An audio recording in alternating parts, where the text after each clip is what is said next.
Buenas tardes, amados hermanos y hermanas.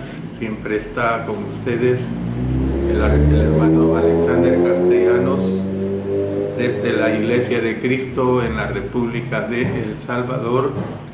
Estoy transmitiendo a través del Alumbrador Cristiano y a través de mi especial programa Te Daré lo Mejor. Como ustedes saben, los días miércoles 5 de la tarde, hora de El Salvador, transmito acerca de la vida y ministerio del Señor Jesucristo. Ahora vamos a ver la lección número 86 y el subtema que vamos a iniciar es la fe es probada. Ese es el tema que vamos a iniciar. La fe es probada en su parte 1. De manera pues que vamos a gozarnos en este estudio como en todos los que hemos tenido sobre la vida y ministerio de Cristo. Mientras tanto vamos a pedir la dirección de nuestro Señor a través de la oración.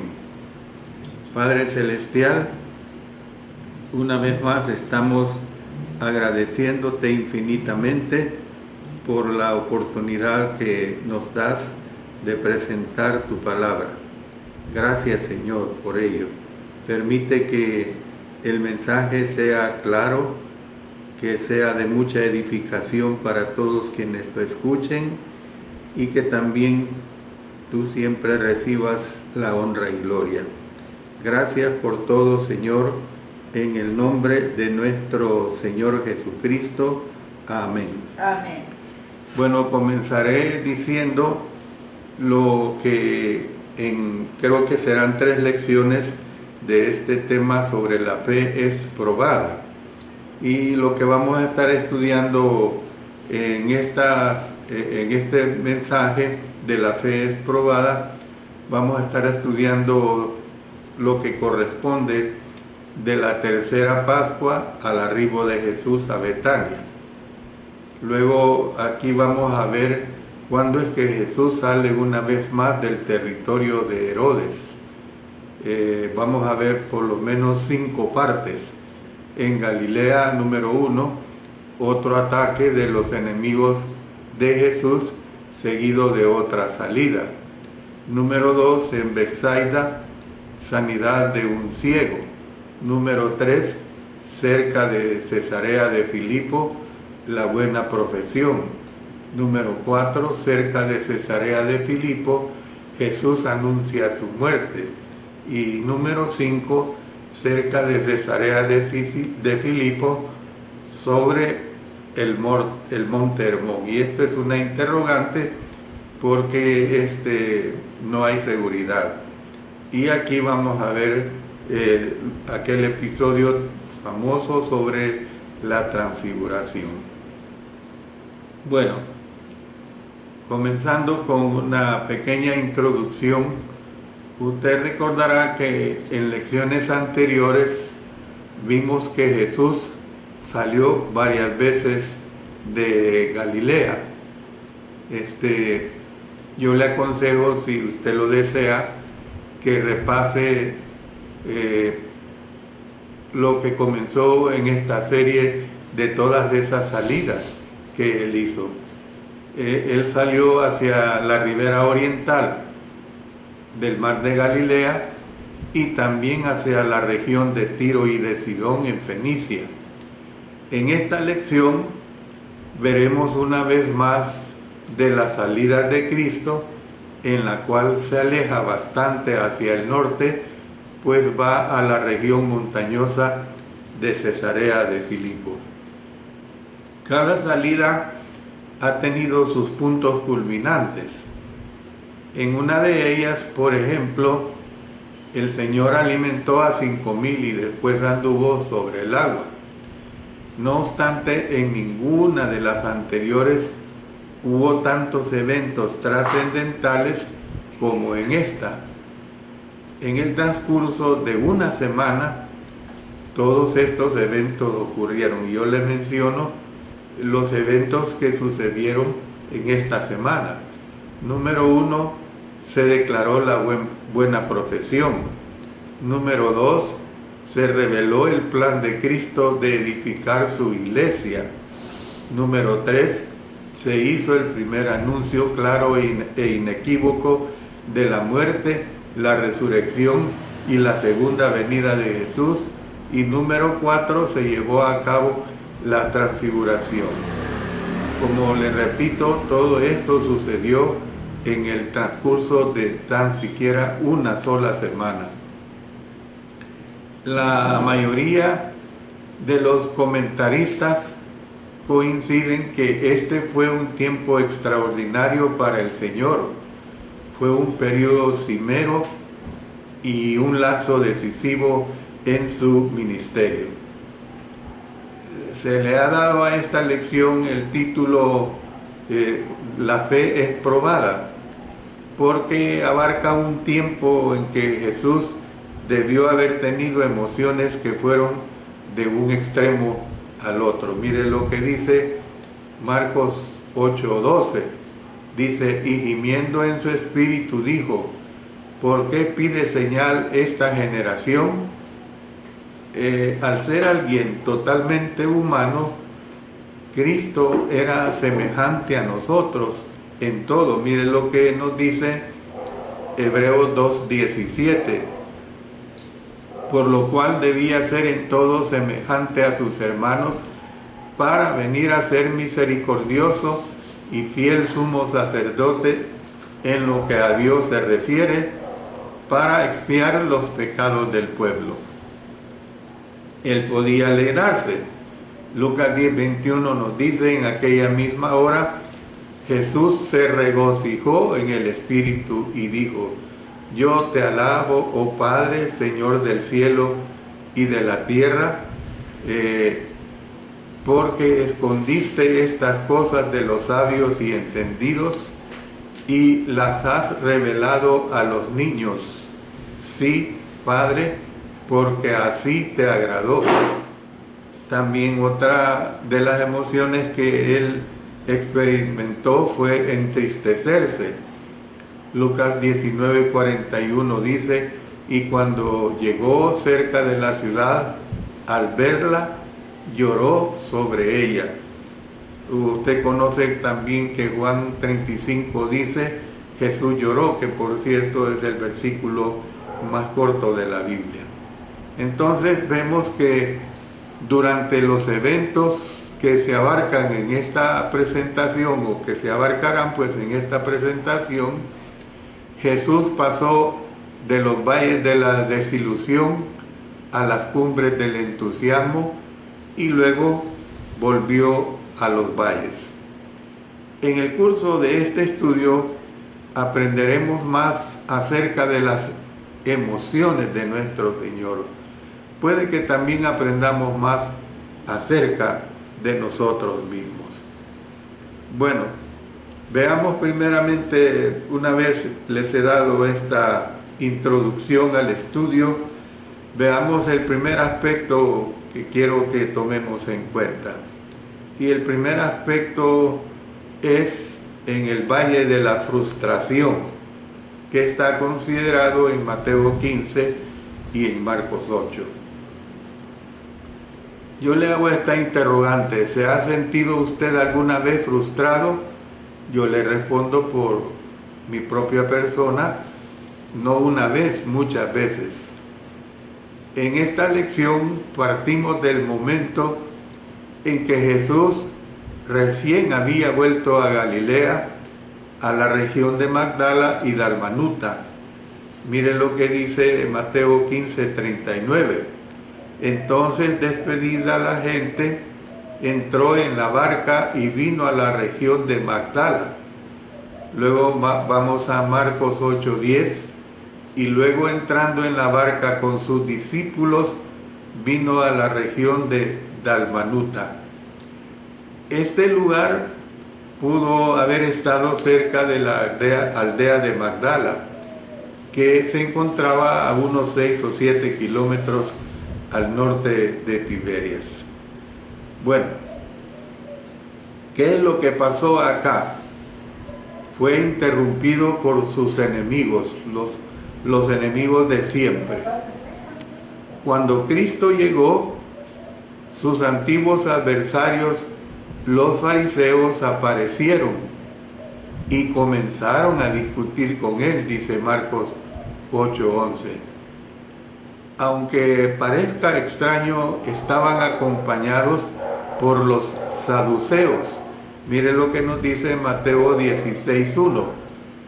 Vinieron los fariseos y los saduceos para tentarle y le pidieron que les mostrase señal del cielo. Hemos hablado acerca de los saduceos anteriormente en nuestros estudios que hemos presentado, pero esta es la primera vez que se le menciona en los evangelios. Normalmente los fariseos y los saduceos eran enemigos a muerte, pero como los dos grupos consideraban a Jesús una amenaza, hicieron una alianza para destruirlo. Y usted sabe bien pues que veremos que los fariseos y los saduceos volvieron a aliarse durante la última semana del ministerio de Cristo, en el día último, que fue el día de las preguntas. Al igual pues que en la política, el odio puede producir extraños contubernios.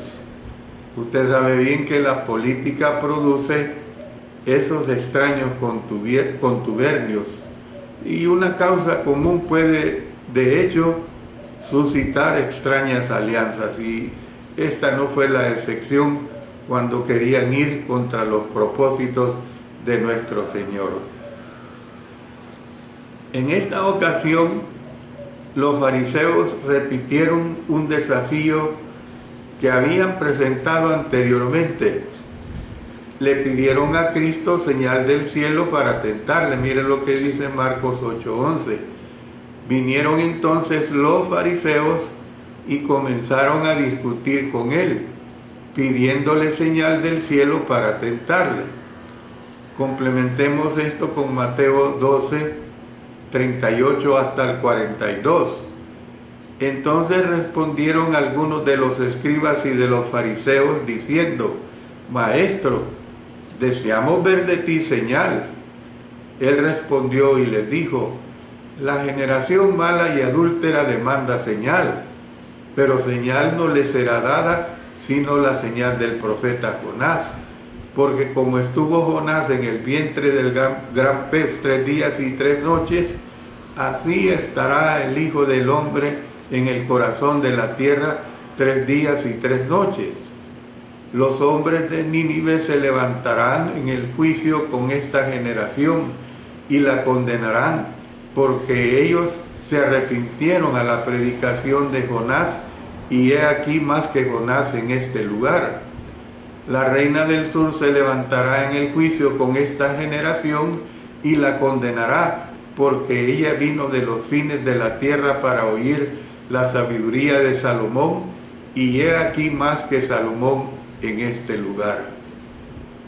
Entonces, los judíos pues querían estas señales. Miren lo que dice Juan 2:18.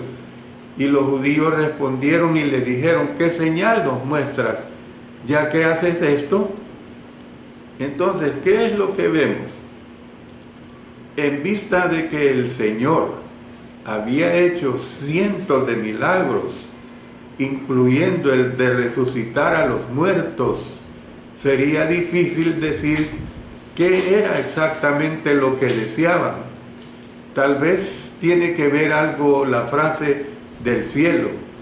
El texto griego original significa proveniente del cielo. Esto se podría traducir por proveniente del firmamento en lugar de proveniente de Dios. Por eso, mire lo que dice Mateo 16, 2 y 3.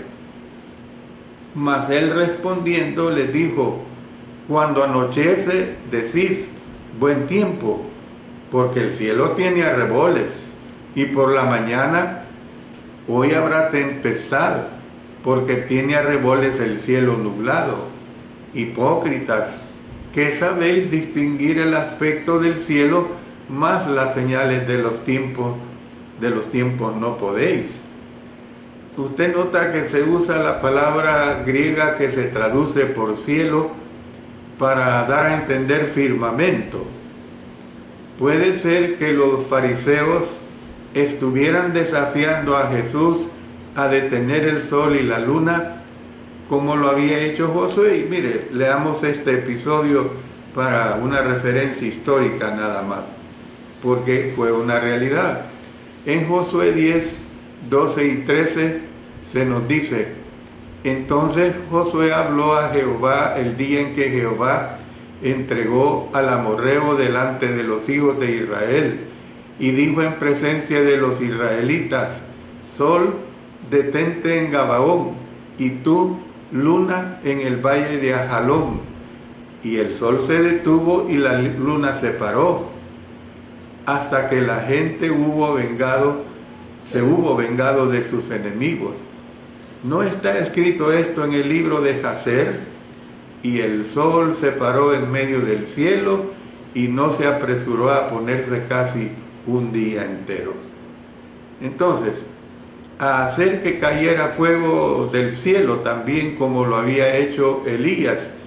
Estoy poniendo estos ejemplos para entender cómo es que los judíos que conocían de esto pedían señales sobrenaturales. Pues dice en 1 Reyes 18:38: entonces cayó fuego de Jehová y consumió el holocausto, la leña, las piedras y el polvo, y aún lamió el agua que estaba en la zanja. Pues le pedían a él que hiciera algo parecido. Ya habían visto los milagros de alimentación a miles, ya habían visto resucitar muertos, pero como dije hace un momento, no se sabe exactamente qué es lo que ellos querían ver. Según Marcos, la confrontación de los fariseos y los saduceos hizo que Cristo gimiera en su espíritu. Él sabía que no había milagro, por más espectacular que fuera, que los dejara satisfechos. Eran como aquel ciego que decía: muéstrenme el color púrpura y entonces creeré que existe tal color. Por eso podemos decir pues que los ojos de ellos estaban cerrados, el entendimiento de ellos estaba cerrado, sus corazones estaban endurecidos, no había manera de que se convencieran pues. Jesús les dio una respuesta breve. Dijo que ellos podían ver el cielo y pronosticar qué tiempo haría. Bueno, existe un antiguo dicho que dice: un cielo rojo de noche es deleite para el pastor, un cielo rojo en la mañana es advertencia para el pastor. Sin embargo, pues, debido a su corazón prejuiciado, eran incapaces de ver a Jesús y su ministerio y entender quién era Él. Porque esto es así, pues, cuando un corazón ya está prejuiciado, usted le puede presentar las 1000 maravillas y el demás no va a entender. Mire lo que había hecho el Señor Jesucristo. Estaban tan prejuiciados que no tenían un corazón abierto hacia las maravillas que Él hacía. Por eso, repito lo que nos dice Mateo 16, 2 y 3. Mas Él respondiendo les dijo: cuando anochece decís buen tiempo, porque el cielo tiene arreboles, bonita la noche, ¿verdad? Y por la mañana, hoy habrá tempestad, porque tiene arreboles el cielo nublado. Eso lo entendemos humanamente hablando. Hipócritas, que sabéis distinguir el aspecto del cielo, mas las señales de los tiempos no podéis. Entonces, aquí la frase las señales de los tiempos se refiere a las señales, o sea, los milagros. los milagros que Jesús estaba haciendo y que probaban que habían llegado los tiempos que los judíos habían estado esperando por siglos, o sea, la llegada del Mesías y su reino. Aquí le aclaro enfáticamente esto, no se refiere a las señales de la segunda venida de Cristo como algunos insinúan. Concluyó diciendo en Mateo 16:4, la generación mala y adúltera demanda señal, pero señal no le será dada sino la señal del profeta Jonás. Esta fue una referencia encubierta a la máxima prueba de su deidad, o sea, su resurrección. Mire lo que dice Romanos 1:4, que fue declarado Hijo de Dios con poder, según el Espíritu de Santidad, por la resurrección de entre los muertos. Así como Jonás estuvo 3 días dentro del gran pez, Cristo estaría 3 días dentro del sepulcro. Dice en Mateo 12:40, porque como estuvo Jonás en el vientre del gran pez 3 días y 3 noches, así estará el Hijo del Hombre en el corazón de la tierra 3 días y 3 noches. Bueno, veamos un aspecto que aquí se destaca también. Y este aspecto que aquí se destaca es que él fue decepcionado por sus amigos. ¿Por qué digo que fue decepcionado por sus amigos? Si Jesús hubiera planeado pasar tiempo en Galilea, la pronta llegada de sus enemigos impidió que así fuera. Abruptamente los dejó y se fue.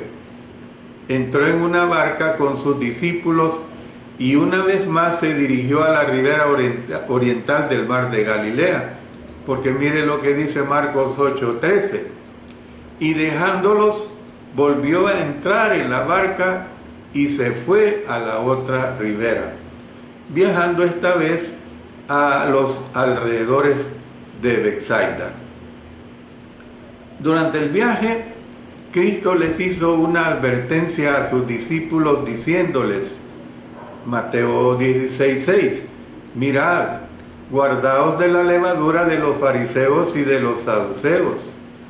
También dijo, guardaos pues de esa levadura. Es posible que las frases, la levadura de los saduceos y la levadura de Herodes, porque les dice en Mateo 16:6, guardaos de la levadura de Herodes, es posible que estas dos frases se hayan usado de modo intercambiable, pero puede haber provecho en comentarlas por separado. Marcos 8:15 dice, y él les mandó diciendo, mirad, guardaos de la levadura de los fariseos y de la levadura de Herodes. Fíjense bien que las menciona las dos, pues. Entonces, que probablemente se refería a los herodianos que ya estaban tomando consejo con los fariseos para destruir a Jesús. Por eso, mire, Marcos 3:6 dice, y salidos los fariseos, tomaron consejo con los herodianos contra él para destruirle. La figura de la levadura se usa a menudo en las escrituras para referirse a la influencia, especialmente la influencia negativa. Es probable que Cristo estuviera pensando en las nociones parcializadas que enseñaban estos grupos, nociones que les impedían recibirlo como Mesías. Aún los discípulos tenían problemas con sus propias ideas preconcebidas acerca del Mesías y acerca de su reino. La advertencia del Señor se puede poner en estas palabras: guardaos de ser influenciados por ideas preconcebidas que pueden impedirles ver la verdad. Los apóstoles no tenían idea de qué era lo que estaba hablando Cristo. La referencia a la levadura los puso a pensar en el pan. La salida de Jesús había sido tan repentina que solo habían traído un pan consigo. Dice en Marcos 8:14, habían olvidado de traer pan y no tenían sino un pan consigo en la barca.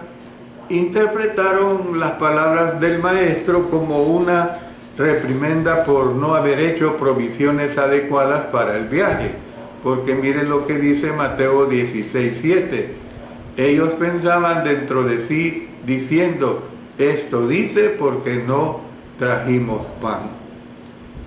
A Jesús le molestó la falta de entendimiento de ellos al llamarlos hombres de poca fe. Mire lo que tenemos en Mateo 16:8. Y entendiéndolo Jesús les dijo, ¿por qué pensáis dentro de vosotros, hombres de poca fe, que no tenéis pan? Estaban cerca del sitio donde él había alimentado recientemente a los 5,000. Usted conoce bien este pasaje que nos presenta Lucas, capítulo 9, versículos 10 hasta el 17, donde se dio esta alimentación. Y luego, no lejos del lugar donde había alimentado a los 4,000, lo que vemos, por ejemplo, en Marcos 7:31, volviendo a salir de la región de Tiro, vino por Sidón al mar de Galilea, pasando por la región de Decápolis. Y esta situación también se narra en Marcos 8:1 al 9. Entonces, se había alimentado a millares con escasas provisiones, porque leyendo Mateo 16:9 y 10 dice, ¿no entendéis aún ni os acordáis de los 5 panes entre 5,000 hombres? ¿Y cuántas cestas recogisteis? Ni de los 7 panes entre 4,000, ¿y cuántas canastas recogisteis? Ellos pues debían haber entendido que para él no sería problema alimentar a su pequeño grupo con un pan, si fuera necesario, y que él, por lo tanto, no estaba pensando en el pan material. Los apóstoles al final, mire lo que nos dice Mateo 16:12, dice que entendieron que no les había dicho que se guardasen de la levadura del pan, sino de la doctrina de los fariseos y de los saduceos. Bueno, entremos a ver otro aspecto muy importante y que se refiere precisamente en el valle de la empatía. Pero, y usted va a entender por qué digo pero, en el valle de la empatía, pero primeramente le defino lo que es empatía. La empatía es parecida a la compasión, pero más fuerte que esta. Tener compasión es sentir con, o sea, sentir con alguien, mientras que tener empatía es sentir dentro. Se lo repito, tener empatía es sentir dentro a esa persona. Esto es identificarse con esa persona y sus problemas. Entonces, también doy otra aclaración. Solo Marcos relata la sanidad milagrosa de este ciego que hace Jesús. Este es uno de los dos milagros exclusivos de Marcos. El otro es la sanidad de un sordo, sanidad que se recoge, por ejemplo, vamos a leer esta porción en Marcos 7:31 hasta el 37. Volviendo a salir de la región de Tiro, vino por Sidón al mar de Galilea, pasando por la región de Decápolis. Y le trajeron un sordo y tartamudo y le rogaron que le pusiera la mano encima, y tomándole aparte de la gente, metió los dedos en las orejas de él, y escupiendo tocó su lengua, y levantando los ojos al cielo, gimió y le dijo: Efata, es decir, sea abierto. Al momento fueron abiertos sus oídos y se desató la ligadura de su lengua y hablaba bien. Y les mandó que no le dijesen a nadie, pero cuanto más les mandaba, tanto más y más lo divulgaban. Y en gran manera se maravillaban diciendo: bien lo ha hecho todo, hace a los sordos oír y a los mudos hablar. Como por lo general sucedía, Cristo tenía múltiples propósitos para salir de Galilea. Él quería distanciarse de sus enemigos. Miren lo que dice en Mateo 16:4. La generación mala y adúltera demanda señal, pero señal no le será dada, sino la señal del profeta Jonás. Y dejándolo se fue. ¿Ve? Y dice en Marcos 8:13, y dejándolos volvió a entrar en la barca y se fue a la otra ribera. Pero también deseaba pasar tiempo a solas con sus discípulos. Este último propósito llegaba a ser cada vez más importante a medida que el momento de su muerte se acercaba.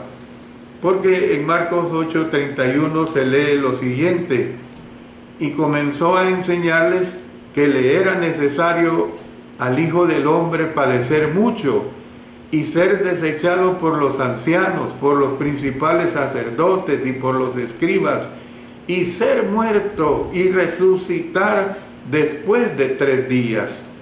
Claro, a esta altura no entendían exactamente lo que él les estaba expresando. Decidió dirigirse hacia el lejano norte, hacia la región de Cesarea de Filipo, donde habría un mínimo de distracciones. Emprendieron la marcha en esa dirección y llegaron a Betsaida. Dice Marcos 8:22, vino luego a Betsaida y le trajeron un ciego y le rogaron que le tocase. Esta Betsaida es la Betsaida Julias, que estaba sobre la ribera nororiental del mar.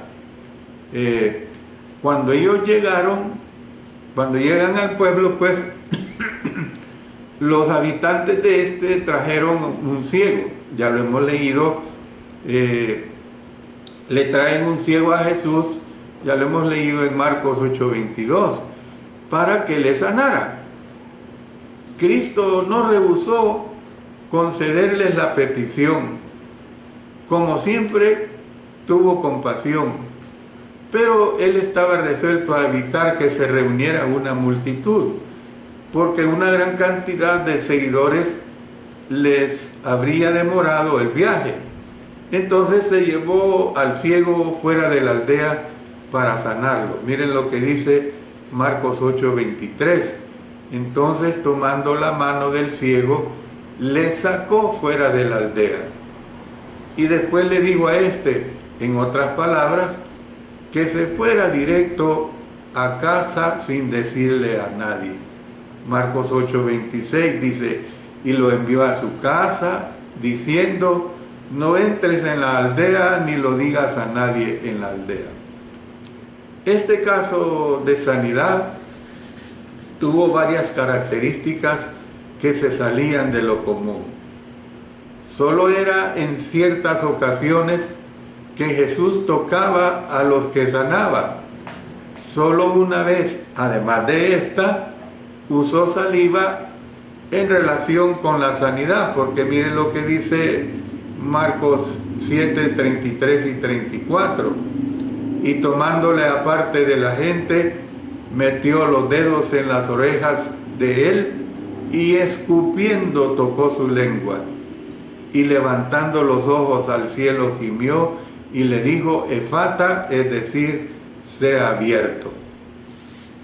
Yo le digo que repase cuando vimos aquella lección de molestas interrupciones a provechosas oportunidades, que nos hace ver sobre esta situación también. El aspecto que más se sale de lo común de este suceso, sin embargo, es que este es el único milagro hecho en 2 etapas. A menudo se dice que este milagro fue gradual, pero usar este término o esta terminología puede dar una impresión equivocada, pues porque lo más que se invirtieron fueron unos minutos. Esto es muy diferente de los llamados milagros graduales, esos milagros graduales de hoy en día, que se dice que requieren días, semanas o meses para realizarse. Este milagro, pues, aunque lo hizo en 2 etapas, la segunda etapa, le repito, fue de unos escasos minutos. Termino diciendo lo siguiente. En vista de que se encuentra intercalado entre 2 relatos en los cuales se narra que los discípulos tenían problemas con el entendimiento y la fe, se ha insinuado que es una lección práctica para enseñar que la fe no llega toda de una sola vez, sino que por etapas. En realidad, no sabemos cuál fue el propósito de Jesús. Yo le digo esto: hemos visto que características tales como tocar, como escupir e incluso el aspecto único de las 2 etapas de este milagro fueran todas incidentales. Cristo usó varios métodos para recalcar que el poder no estaba en el procedimiento, sino en la persona. ¿Cuál persona? La persona de nuestro Señor Jesucristo.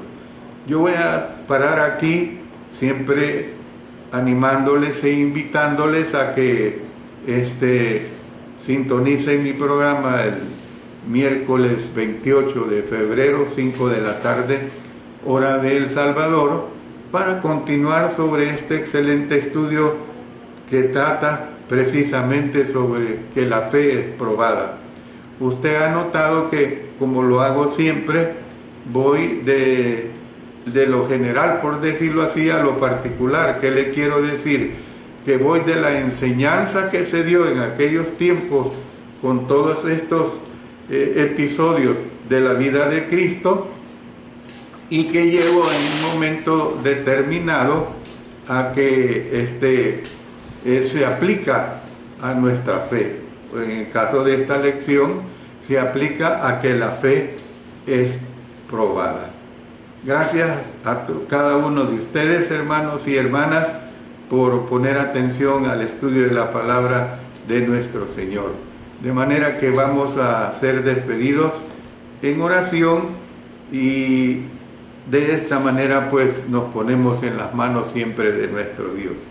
Nuestro Padre Celestial, estamos orando, agradeciéndote mucho por haber permitido a tu servidor presentar tu palabra, presentarla de una manera que pueda ser entendida por todos nuestros hermanos y hermanas que la han escuchado. Que estos mensajes ellos se interesen en transmitirlos a la hermandad en general. Gracias por ello, Señor. En esta ocasión estoy orando por la hermana Rosa Angulo, que pide por su embarazo, que llegue a un final feliz. Ayúdale, Señor, a que su embarazo sea de mucho éxito hasta el alumbramiento. También estoy orando por mis 2 hijas que están quebrantadas de salud, Vanessa y Ligia Esther. Ayúdale, Señor, a que tú pongas el poder sobre las medicinas que se están aplicando y que les des la sanidad. Como siempre, orando por la salud de mi esposa, por mi salud y por la salud de toda la hermandad. Gracias, Padre eterno, en el poderoso nombre de nuestro Señor Jesucristo. Amén. Amén.